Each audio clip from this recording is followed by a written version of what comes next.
Hi there. Okay, so we're going to go ahead and get started. Just give me 1 second.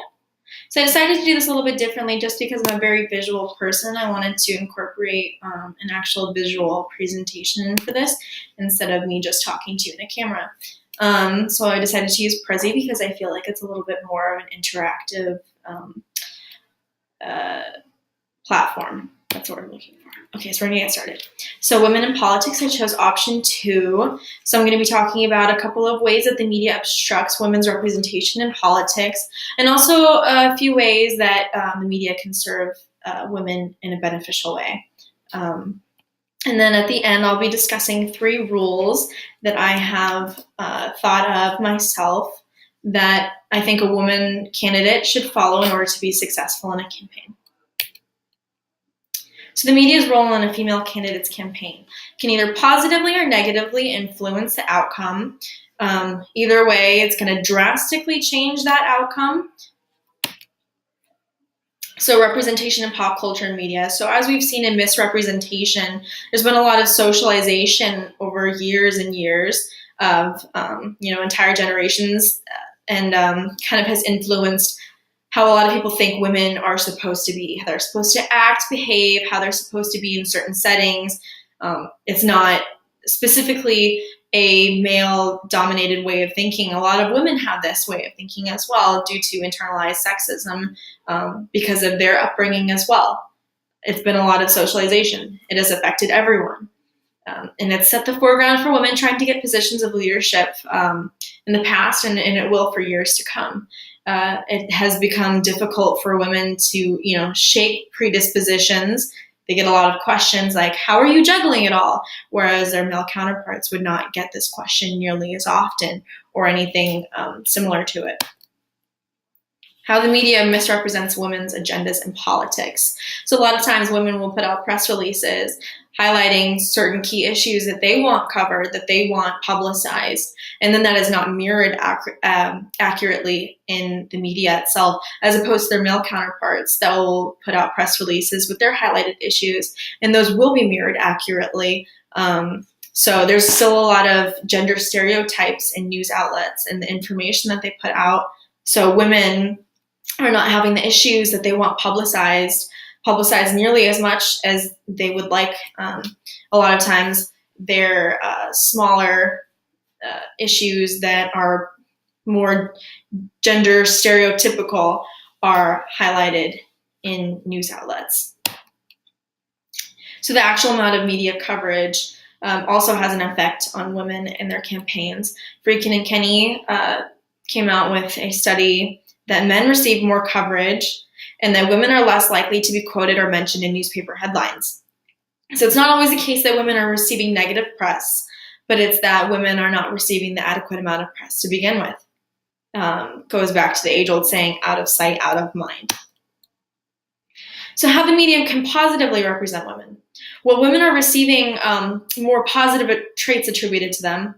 I want to reference Philo Amara Wasburn's Sarah Palin study, where she was mentioned as being ambitious, tough, among a few other ones that just really highlighted her in a positive light.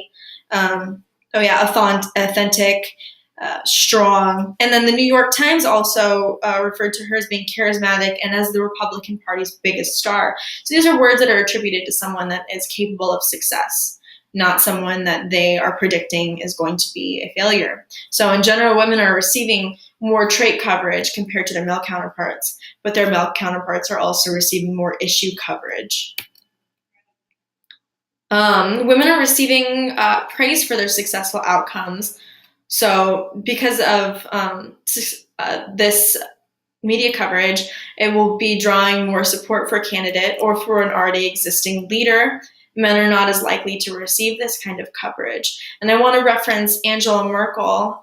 She was able to handle an economic downfall pretty gracefully. She was one of 2 leaders at the EU at the time that was able to do this. So that was capitalized on in the media and benefited her greatly. Some rules a potential female candidate should follow for success, in my opinion.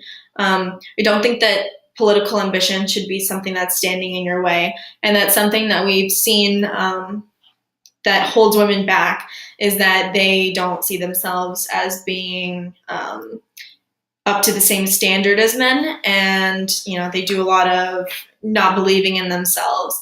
So if you are going to be joining in on a political campaign, you need to go 100% in. You have to be very confident in your abilities, and you have to just work past being insecure about those types of things. You just have to really want that position. I also don't think that stereotypical aspects of womanhood should hinder you in any way. In fact, I think that they should benefit you. People are going to be able to connect with you on that level. People out there are wives, their mothers, they're going to be supporting you on the same types of issues, on education and things like that. Also, in a similar way, you'll be able to relate to your audiences by capitalizing on substantive representation. Take, for instance, if I were to run for a political office, there aren't a lot of Hispanic people running for office, nonetheless women. So that's a whole nother demographic that I have access to that not a lot of other candidates do.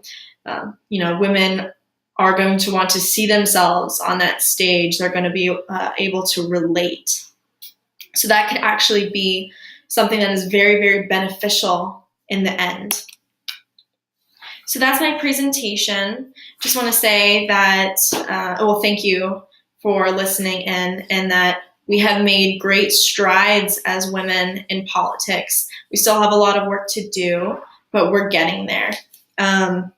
Yet to be a female president of the United States, but taking into consideration that only 95 years ago, we didn't have the right to vote. Well, even women of color received that right much farther down the line. I think that we have made tremendous progress. So thank you very much.